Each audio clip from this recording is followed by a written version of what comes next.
자료 요청하셨던 분들이 여기 있었죠?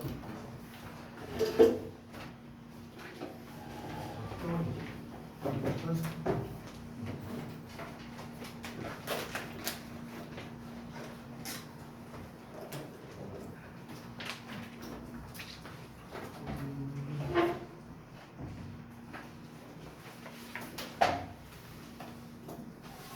직전 대비 전 마지막 수업이네요. 시간이 참 빨리 가죠. 시간이 빨리 가는데 근데 이제 일정도 사실은 우리 시험 끝나고 또 2주 있다 또 내신 대비하고 그러면 또 이제 여름 방학이죠. 금방 가요 시간 정말 금방 갑니다. 지금 이제 시험을 이미 보고 있는 학교들도 좀 있어요. 이제 이미 시험 본 학교들도 있고 이제 뭐 여러모로 있는데 이제 뭐 직전 대비 때 말씀을 드리긴 하겠지만 좀 미리 말씀드리면요. 이게 참 이제 이 말이 적절할지는 모르겠는데 여러분 그 우리가 시험이 이제 수시를 기준으로 했을 때 3학년 1학기까지 총 10번의 시험을 봅니다. 맞죠? 1학년 때 4번, 2학년 때 4번, 3학년 때 2번 총 10번의 시험을 보는데 그거의 시작이에요. 시작. 물론 입시 전체를 전반으로 보자면요 1학년 1학기 때부터의 성적이 중요합니다. 당연히 중요한데요 이번 중간고사만을 가지고는 판단할 수는 없어요. 왜냐면 우리가 등급이라는 거는 이제 1학년 1학기 중간고사, 기말고사, 수행평가 이것까지 이제 총 합산해서 이제 등급이 나오기 때문에 여러분이 평상시에 하는 특히 수행평가도 굉장히 중요하고요. 그리고 이제 기말고사 성적에 따라서 또 달라질 수도 있고요. 여러 가지가 좀 이제 이렇게 있습니다. 그리고 일반적으로 중간고사가 좀 난이도가 쉽고 기말고사가 어렵고 이게 좀 일반적이긴 해요. 반대로 나올 수도 있어요. 이번 중간이 어렵고 기말이 쉽고 이렇게 나올 수도 있는데 이번에 이제 점수 분할을 보면 8대2 비중이잖아요. 이번에 객관식 80점, 서술형 20점 이렇게 나오잖아요. 그렇기 때문에 좀 조심스럽게 예상하자면 이번 시험 난이도는 그렇게 어렵지는 않을 것 같아요. 제 예상이에요. 제 예상. 그래서 이번 시험이 당연히 중요하고 여러분이 잘 봐야 되는 것도 당연히 맞습니다. 우리가 당장 다음 주에 시험이잖아요. 오늘 화요일이고 다음 주 화요일에 시험이잖아. 그렇죠? 근데 사실 단어 결과만 봤을 때는 조금 아쉬운 게 있어요. 지금 있어요. 사실 아쉬움이 많죠. 당장 다음 주가 시험인데 이 정도 결과라면. 근데 첫 결과로 좌절할 필요는 없습니다. 이거는 팩트예요. 이제 그래도 저랑 이제 한 달을 좀 넘게 이제 수업을 했잖아요. 그동안 이제 저한테 막 혼나기도 하고 막 이러면서 이런저런 이제 이야기도 많이 했는데 제가 거짓말은 안 해요. 거짓말은 안 하니까 믿어주세요. 첫 시험 결과가 여러분의 입시를 결정짓지는 않습니다. 절대로요. 절대로. 자세한 이야기는 오답노트 때 제가 말씀을 드리도록 할게요. 그때 이제 교무실에 제 자리 가면은요 학생들 생기부가 한 30개 정도 있어요. 30개 정도. 그래서 그 중에서 이제 샘플을 제가 몇 개를 가져와서 뭐 기회가 된다면 좀 직접 보여드리기도 하고 뭐 이렇게 할 건데 학생들의 성적이나 뭐 이런 것도 이제 제가 좀 보여드릴 거예요. 그래서 최종적으로 이 친구가 대학을 어딜 갔는가 이런 것까지 말씀드릴 건데 이번 첫 시험을 잘 보는 건 중요하지만 설령 여러분이 원하는 결과가 잘 안 나왔다 하더라도 좌절할 필요는 없다는 거예요. 이건 정말이에요. 좌절할 필요 없고 오히려 내가 이번 시험에서 시험 대비를 하면서 이런 부분이 조금 부족했구나. 내가 뭐 예를 들어 단어 암기가 조금 부족했구나. 아니면 어법 학습이 좀 더 돼야겠구나. 뭐 여러 가지 생각을 할 수 있잖아요. 그렇잖아. 그거를 여러분이 캐치를 해서 어떻게 다음 기말 때 이제 수정 보완을 해나가느냐. 그게 훨씬 더 중요한 거지. 이번 점수 자체는 사실 그렇게 중요하진 않다는 거예요. 점수 자체는. 그러니까 이제 이번 첫 시험을 만약에 잘 봤다면은 당연히 방심해서는 안 되겠고요. 반대로 잘 못 봤다고 해서 난 안 되겠다 이런 생각을 가질 필요는 없다는 거야. 다만 이제 제가 여러분께 좀 부탁드리고 싶은 건 어차피 여러분께서 저희 학원에 있는 한 저랑 내신 대비를 쭉 할 거잖아요. 내년까지 할 겁니다. 내년까지 3학년 때는 이제 아니겠지만 어쨌든 쭉 할 거잖아. 그러면 내신 대비를 이제 쭉 하면서 여러분께서 아까도 말씀드렸던 그냥 부족한 점을 어떻게 하면 메울 수 있을까 여기에 좀 초점을 맞추면은 계속해서 성적이 오르게 될 거예요. 여러분께 부탁드리고 싶은 건 뭐다? 그냥 좌절하지 말고 꾸준히 좀 열심히 했으면 좋겠다. 그냥 이거밖에 없어요. 이거밖에 없어. 그렇게 하면은 진짜로 결과가 나오더라고요. 참 안타깝게도 당장 결과가 나오진 않아요. 이 학습이라는 것도 그렇고요. 학습이 됐든 운동이 됐든 다 마찬가지인데 우리가 오늘 집에 가서 팔굽혀펴기 100개 한다고 내가 몸짱 되는 거 아니잖아요. 똑같은 거예요. 그러니까 뭔가 오랜 기간 동안 꾸준함이 있어야만 결과가 나중에 드러난다는 거죠. 공부도 마찬가지예요. 운동처럼요. 저는 이제 그동안 학생들을 가르치면서 그 기간을 제가 나름대로 체크를 해봤을 때 통상적으로 빠르면 6개월 정도 걸리더라고요. 6개월 정도. 6개월 정도를 이제 뭔가를 꾸준히 했을 때 결과가 그때 가서 나온다라고 보는 겁니다. 여러분 이번 중간고사의 결과는요. 이번 한 달 동안 여러분이 학습을 어떻게 했느냐에 대한 결과가 아닙니다. 그게 아니고요. 지난 6개월 동안의 결과예요. 지난 6개월 동안. 그러니까 지난 6개월 전부터 이번 내신 대비 기간까지 내가 어떻게 학습을 해왔는가를 한번 여러분께서 곰곰이 생각을 해보세요. 생각을 해보고 그에 대한 결과가 이번에 드러나게 될 겁니다. 여러분 이거를 반대로 생각해 보자고요. 지금이 4월 말이에요. 6개월 뒤면은 10월 말입니다. 그렇죠? 그러면은 6개월까지는 조금 그러니까 한 5개월 정도로 잡아보죠. 보통 9월 말에 2학기 중간고사를 봐요. 그러면은 우리가 지금으로부터 5개월 뒤에 2학기 중간고사를 볼 때 그 중간고사 결과는 어떻게 나오는 거다? 우리가 2학기 때 얼마나 열심히 했느냐 이게 아니에요. 이게 아니라 지금부터 2학기 중간고사까지 얼마나 열심히 했는가 이거에 대한 결과물이 그때 나오게 된다라는 거예요. 그러니까 이번 시험 결과만 가지고 여러분의 어떤 입시 성과나 이런 입시 결정이 내려지는 게 아닙니다. 한 번 더 말하지만 이거는 제가 100% 장담할 수 있어요. 여태까지 그래 왔어요. 모든 학생들이. 1학년 때 내내 시험 잘 보다가 2학년 때 좀 잘 못 봐서 결국에는 원하는 대학을 못 간 재수하고 삼수하고 이런 친구들도 너무 많이 봤고요. 반대로 1학년 때 막 4, 5등급 나왔어. 내내 4, 5등급 나오다가 2학년 때 생기부 잘 채우고요. 성적이 점차적으로 올라가는 일명 우리가 상향곡선이라고 하죠. 그렇게 해서 결국에는 자기가 원하는 대학을 간 친구도 있습니다. 그 친구가 심지어 지금 이관에서 AT 하고 있어요. 이관에서 AT 하고 있어요. 그 친구가. 그 친구 생기부도 갖고 있어요, 제가. 그래서 그거를 보여드릴 거예요. 그러니까 여러분 다시 한번 말하지만 이번 결과로 1위 1비 하지 말라는 거예요. 아시겠죠? 물론 최선은 다 해야겠지만. 그렇죠?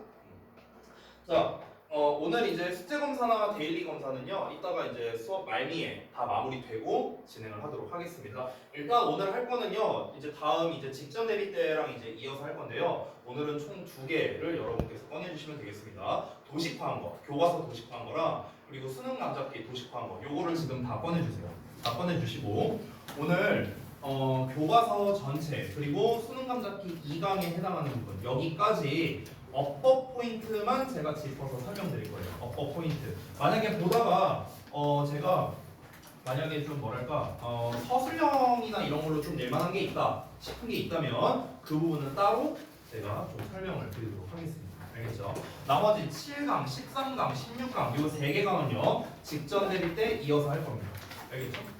그래서 오늘 설명드리는 거는 전부 다 어법에 대한 리뷰다라고 보면 될 텐데요. 여러분께서 이제 도식화를 할 때 내용 정리나 어휘 정리 이 정도를 이제 하셨잖아요. 근데 어법 같은 경우는 사실 여러분 입장에서 정리하기가 조금 어려울 수 있겠죠. 게다가 그동안 여러분께서 수많은 어법 변형 테스트를 보면서 근거를 작성하는 데 있어서 조금 아쉬웠던 점들 이런 것들이 좀 많이 있었어요. 그래서 제가 이 부분이 어법으로 나올 만하다 또는 이렇게 변형될 수 있다 이런 거를 다 설명드릴 거고요 오늘. 그리고 이 영상을 올릴 거니까 오늘 잘 못 들으신 분 또는 복습하고 싶다면 언제든 보시면 됩니다. 알겠죠? 그리고 이제 빈출도에 따라서 제가 별 하나부터 별 3개까지 나눠서 설명드릴 거예요.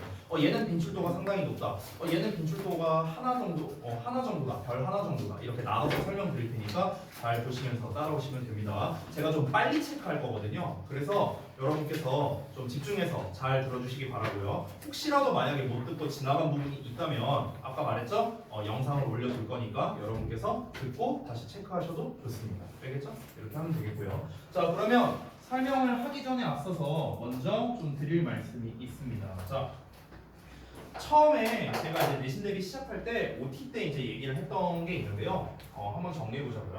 교과서랑 외부 지문을 학습할 때 좀 달리해야 된다라는 이야기를 했었어요. 처음에 교과서 같은 경우는 디테일이 생명이에요. 디테일이. 그리고 교과서 같은 경우는 대부분은 어법이나 내용에 관련된 문제가 많이 나온다고 했습니다. 여기서 말하는 내용이란 건 세부적인 내용을 말하는 거예요. 세부 내용. 전체적인 내용을 물어보는 문제는 서술형에서 하나 정도 나오는 요 정도 말고는 전체 내용을 물어보는 거. 예를 들면 주제가 뭐냐, 제목이 뭐냐 이런 문제들이 있죠. 주협에서는 이 문제들을 교과서에서 출제하는 걸 그렇게 선호하지 않습니다. 다시 한번 분석을 해보자고요. 자, 우리가 지금 객관식 22에 서술형 5문제가 나올 겁니다. 아마도 여태까지 항상 이렇게 나왔었어요. 주였거든요.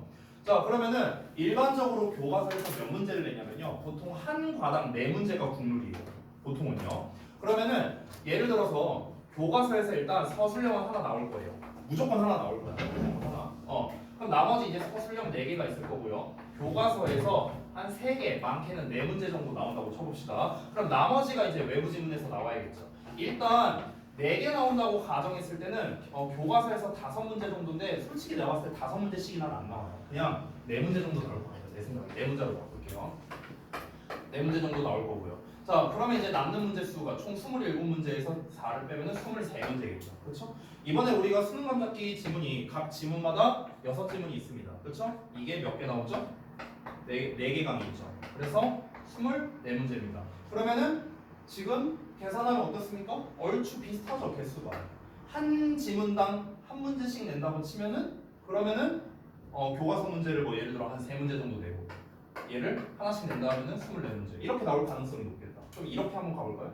교과서에서 객관식 2개 나오고 서술형 하나 3문제, 그리고 외부 지문에서 23문제에 서술형 4개 해갖고 이렇게 해서 잠깐만, 23개가 아니죠. 19개죠, 19개.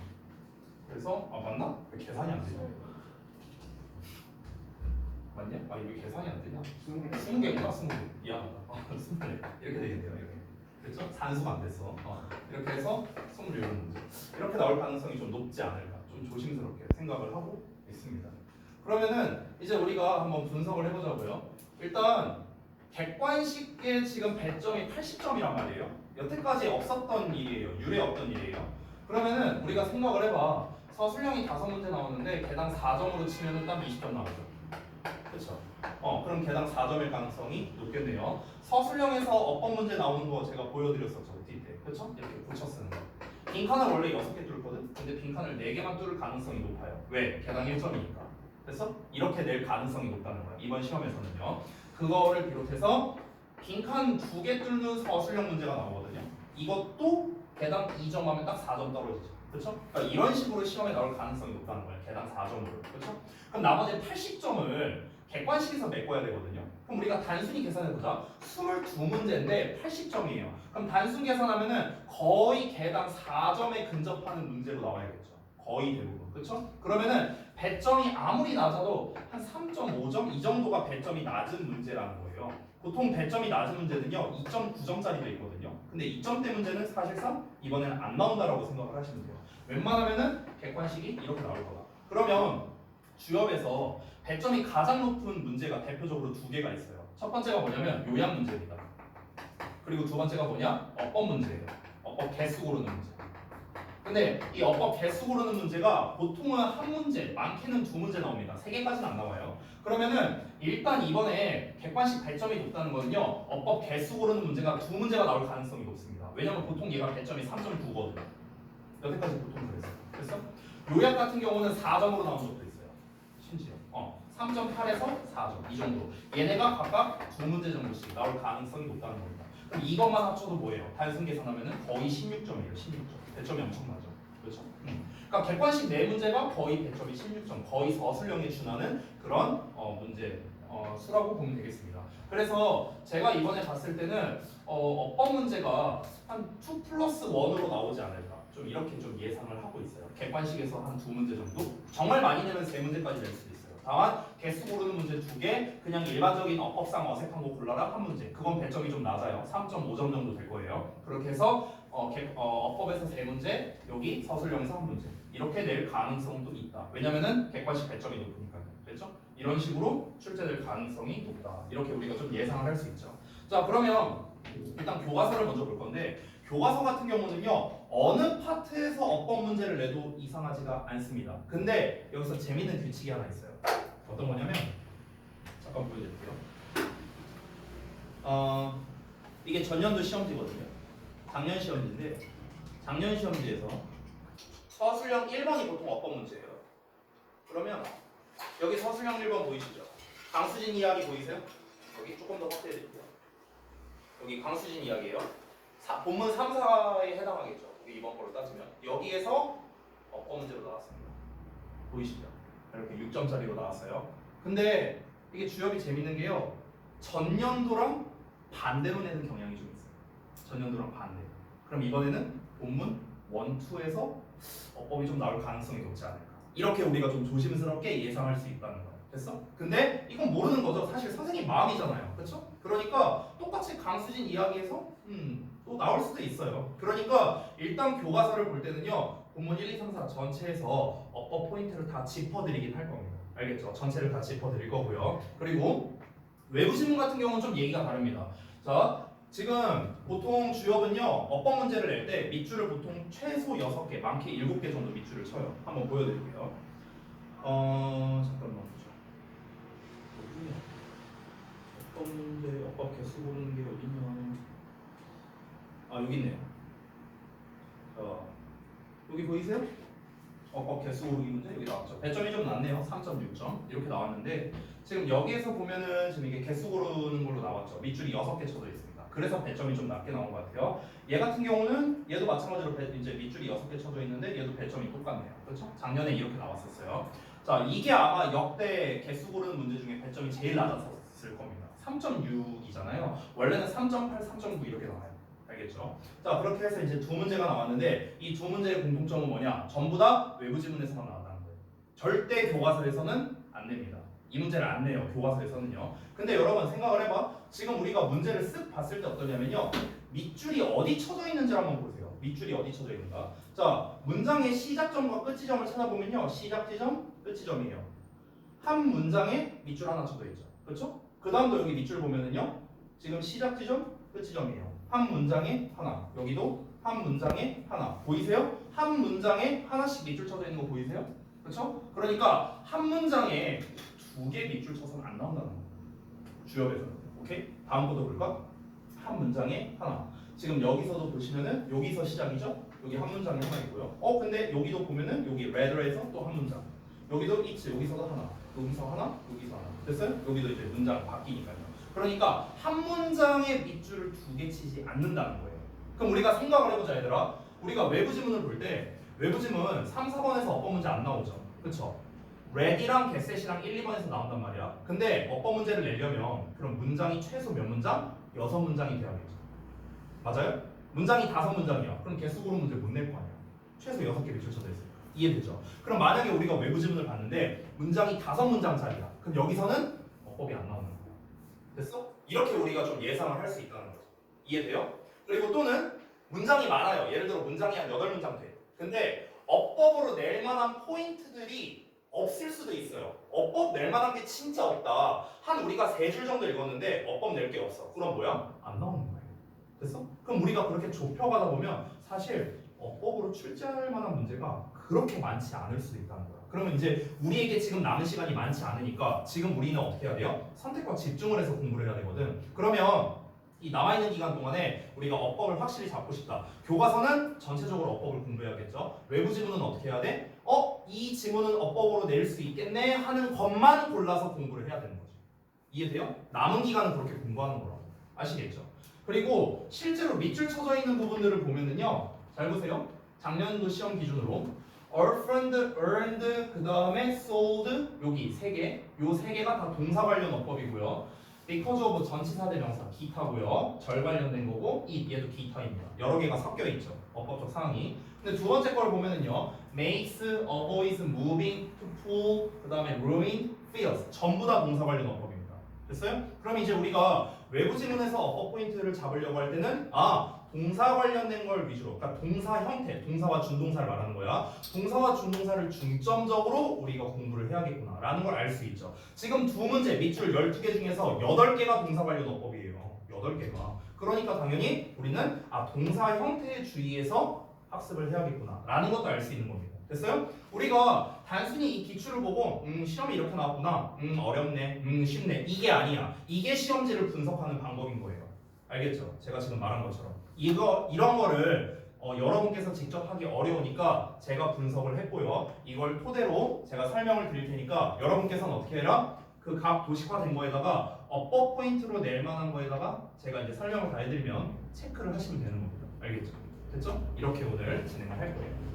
자, 그러면 1번부터 볼 건데 저는 자수서를 피고 할 건데요. 여러분은 도식화한 거에다가 좀 이제 필기를 해주시면 좋겠고요. 그리고 만약에 도식화한 거를 안 가져오신 분이 있다면요, 자수서나 분석서나 뭐 이런 데다가 뭐 임시로 좀 필기를 하고 꼭 여러분 도식화한 거에다가 옮겨서 적어두시길 바랍니다. 알겠죠? 자, 이번 시험에서는 본문 1, 2번에서 어법이 나올 가능성이 좀 높다고 했어요. 졸면 안 돼요. 중요한 거예요. 자, 본문 1, 2번에서 이제 아마 나올 가능성이 높지 않을까 이렇게 제가 예상을 했습니다. 그래서 이 부분을 좀 중점적으로 보겠습니다. 자, 제가 최대한 정말 사소하다라고 생각하는 것도 저는 체크를 할게요. 알겠죠? 그래서 잘 따라오시기 바랍니다. 자, 첫 번째 문장 없어요. 낼 거. 두 번째 문장도 없습니다. 네, 넘어갈게요. Put your drinks on paper. 여기부터 갈게요. 자, 여기 초반 첫 문장은요. 얘 같은 경우는 사실 어법적으로 낼 만한 거는 딱히 없거든요. 근데 이 문장 자체가 사실 이 제목에 연결되는 주제문이거든요. 주제문. 그래서 예전에 영작으로 좀 문제가 많이 나오긴 했었어요. 요 문장 자체가. 요 문장. 그러니까 요 본문 1번에서는 중요한 게 요 문장이랑 요거 기억나요? 여기 소댓 나오는 거? 여기? 제가 그때 설명한 적 있었죠. 요 두 부분이 보통 서술형으로 많이 나왔었거든요. 근데 제가 전에도 말했지만 보통 주역부는요 이런 단순 영장류는 그렇게 좋아하진 않아요. 좋아하진 않지만 그래도 일단 체크는 해두자는 거예요. 알겠죠? 얘는 어법으로 낼 건 없지만 영작적인 측면 때문에 제가 체크한 겁니다. 영작으로 낼 만한 건 제가 이렇게 표시할게요. 이렇게 네모 표시를 하겠습니다. 자, 그 다음 문장에서 보기 전에 앞서서 제가 지난번에 병렬 구조에 대한 이야기를 했는데 한 번만 더 복습을 할게요. 병렬 구조는 나올 때마다 제가 별 한 개씩 칠 겁니다. 알겠죠? 자, 한 번 더 복습합시다. 동사 1번 나오고 그 다음에 and하고 동사 2번 나왔다. 이렇게 나왔다면 내가 어떻게 바꿀 수 있다? 동사 나오고 콤마 찍고 ing 이렇게도 쓸 수 있다 라고 제가 얘기를 했었습니다. 됐어요? 지난번에 했던 겁니다. 원리를 다시 한번 설명하자면 자, 지금 간단한 예시를 하나 보여줄게요. 간단한 예시. 이것도 지난번에 제가 썼던 예시인데 복습 겸 쓰는 거예요. 복습 겸. 제가 만약에 예를 들어서 I had dinner and I watched TV 이렇게 썼어요. 그러면은 지금 요 문장은 and를 기준으로 앞뒤 문장이 연결되어 있는 거죠. 그렇죠? 자, 근데 여기서 보시면 I가 겹치니까 보통 우리가 빼버리잖아. 그래서 watched와 had가 병렬로 연결된 구조다. 보통 우리가 이렇게 분류를 하죠. 그렇죠? 근데 여기서 잘 봐봐. I를 다시 써볼게. 이 상태에서 분사구문을 만들 거야. 분사구문. 자, 분사구문은 어떻게 해? 접속사 지우고 주어가 앞에 있는 거랑 똑같으니까 지워버리고 그 다음에 동사에다가 뭘 한다? ing 한다. 이때 주의할 점 콤마 하나만 딱 찍어주세요. 됐어요? 이러면은 완성이 되는 겁니다. 됐죠? 그래서 결론적으로 어떻습니까? 지우고 주어는 지워져 있으니까 날아가고 동사에 ing 이렇게 해서 분사구문. 그래서 이런 형태가 완성이 된다는 거야. 알겠니? 그래서 동사 1번 and 동사 2번 이런 식으로 나온다. 그러면은 이런 식으로 바꿔서 문제를 출제할 수도 있다라는 겁니다. 요 문제가 주역에서 상당히 좋아하는 문제라고 제가 한번 소개해드린 적이 있었는데요. 제가 한번 보여드린 적이 있었거든요. 한 번 더 보여줄게요. 한 번 더. 2학기 중간고사, 재작년 2학기 중간고사에 나왔던 문제인데요. 여기 한번 보여드린 적이 있습니다. 봐봐요. 보시면 여기 콤마하고 creating 보이죠? 원래 이게 아니었다고 했어요. and create였어요. and create. 원래가 create는 누구랑 짝이냐? 얘랑 짝이었어요. uses. 됐어? 이런 평범한 문장이었다고. 근데 어떻게 나왔어요? 지금 시험에 콤마 찍고 ing 분사구문으로 나왔잖아. 됐어요? 이렇게 낸다고 시험에서는. 됐니? 그러니까 제가 병렬 구조는 나올 때마다 체크를 할 거라고요. 이렇게요. 얘도 어떻게 쓸 수 있어? 콤마 찍고 푸팅 이렇게 써도 된다는 거야. 됐어? 이걸 알아두셔야 된다고요. 자, 그 다음에 넘어가서 여기서 where 나왔는데 얘도 별 하나 정도는 체크할게요. 여기서의 where는 관계부사가 아닙니다. 접속사로 쓰인 거고 뭐뭐 하는 곳에 이렇게 해석이 되는 거예요. 그렇죠? 뭐 간접의문문 이런 거 아니에요. 알겠죠? 간접의문문도 아니고 관계부사도 아닙니다. 그냥 뭐뭐 하는 곳에 라는 의미를 가진 접속사예요. 접속사. 부사절을 이끄는 접속사로 쓰인 겁니다. 됐죠? 자, 다음 문장 넘어가겠습니다. 다음 문장은 아까 말했다시피 이 부분이 영작으로 대단히 중요하다고 했습니다. 왜 그러냐면요. 이유가 있는데 첫 번째로는요.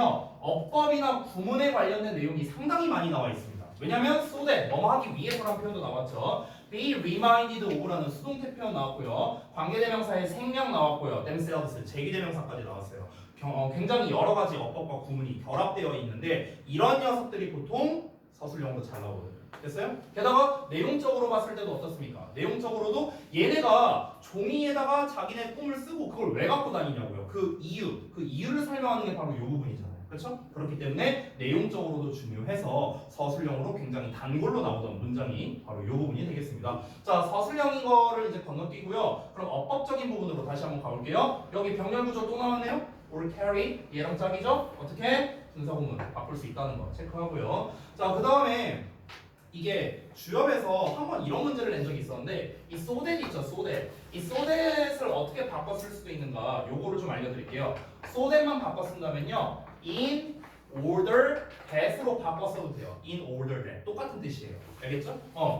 그리고 여러분 잘 보세요. 얘를요 둘 다 지금 대세 형태로 나왔으니까 뒤에 절이 나오겠죠. 주어 동사가. 그렇죠? 근데 이거를 구로 바꿀 수도 있어요.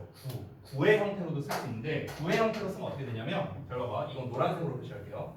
So that they will be까지만 체크할게요. So that they will be 여기까지. 그럼 얘는 어떻게 쓸 수 있냐면요. in order to be 이렇게 써도 돼요. 됐어요? to 부정사로 써도 된다고. 이게 가능한 이유는 뭐냐면 주어가 똑같죠? they라는 주어 똑같은 거 보여요? 시제 똑같은 거 보여요? 왜요?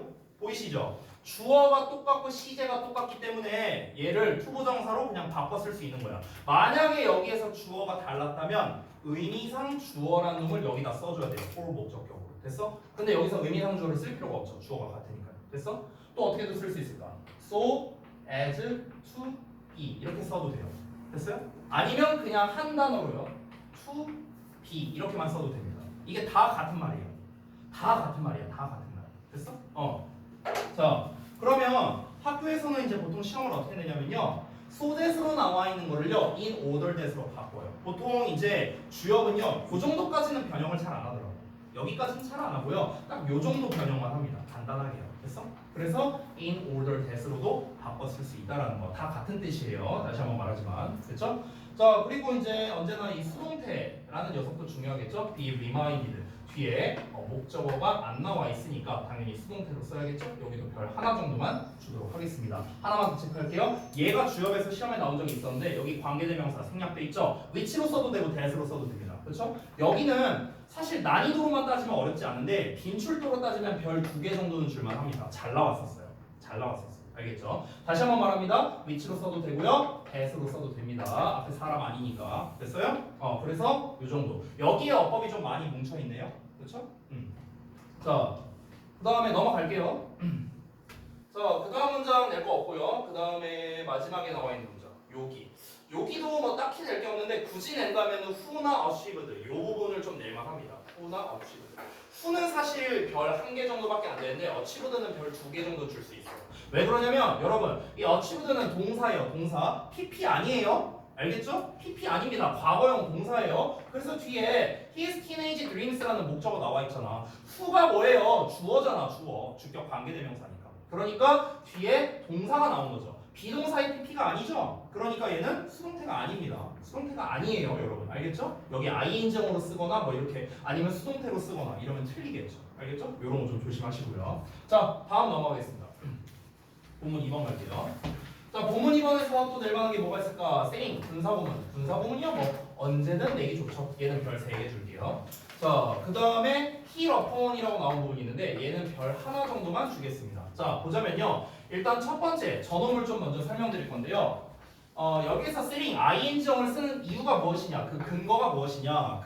우리가 언제나 능동과 수동을 비교할 때는 근거가 2개가 필요하다고 했어요. 첫 번째는 해석적 근거, 두 번째는 어법적 근거였습니다. 해석적 근거는 이놈의 주어를 찾아야 되는데 주어가 앞에 없죠. 어디 있습니까? 주절의 주어랑 똑같습니다. 15살짜리 고덜드예요. 됐어요? 그럼 고덜드가 식당의 식탁에 앉아 있는 거죠. 앉아 있는 거, 뭔가를 하는 거기 때문에 ing형을 썼다. 이게 첫 번째 해석적 근거고요. 두 번째 어법적 근거는요. sit은 자동사이기 때문에 수동태가 불가능합니다. 요거는 좀 잠깐 설명드릴게요. 자, 여러분이 거의 수학 공식 마냥 여러분이 기억하셔도 좋은 건데요. 자동사는요. 수동태가 불가능하다라는 겁니다.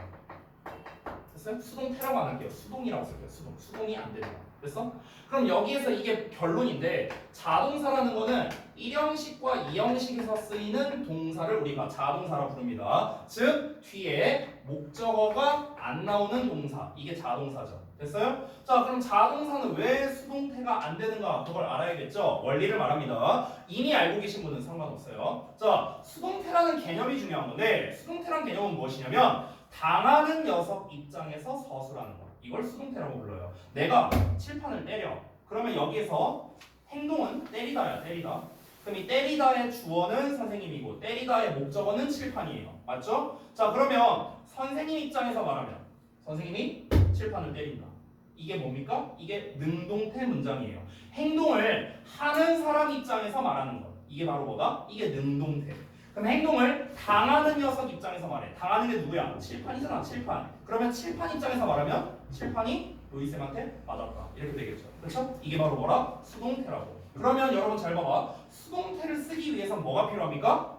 목적어가 필요하다는 거. 왜? 목적어 입장에서 말하는 게 수동태입니까? 이해되죠? 근데 자동사는 뭐라고요? 목적어가 안 나온다고. 근데 어떻게 수동태를 써? 됐어? 그래서 결론이 뭐다? 자동사는 수동이 안 된다. 이게 결론인 거예요.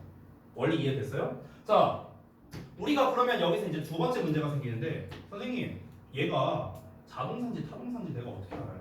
이런 문제가 생겨요. 그렇죠? 여러분 참 안타깝게도 자동사와 타동사를 구별할 수 있는 방법 같은 건 없어요. 그건 없어요. 안타깝게도. 근데 우리가 시험을 기준으로 했을 때 그나마 구분할 수 있는 약간 얍사비가 있습니다. 뭐냐면요. 여러분 동사 뒤에 목적어가 나오면 목적어는 일반적으로 우리가 을을 붙여 해석하죠. 그렇죠? 그럼 뭐뭐를 뭐뭐 하다 이렇게 해석을 할 거 아니야. 그렇죠? 그럼 뭐뭐를 뭐뭐 하다라고 해석을 했을 때 이게 해석이 이상해. 그러면 자동사라 생각하면 돼요. 아닌 경우도 많아요. 아닌 경우도 많은데 예를 들면 리브 같은 단어 있잖아. 살다. 그럼 뭐뭐를 살다라고 하면 이상하잖아. 그러니까 아 자동사구나. 또는 예를 들어서 우리가 happen 같은 단어 있죠. happen. 일어나다 발생하다. 그러면 뭐뭐를 일어나다 하면은 말이 좀 이상하죠. 그렇죠? 그러니까 이런 것들이 자동사다라고 생각을 하면 됩니다. 다시 한번 말하지만 아닌 경우도 있어요. 자, 그래서 sit은 안다죠, 안다. 그렇죠?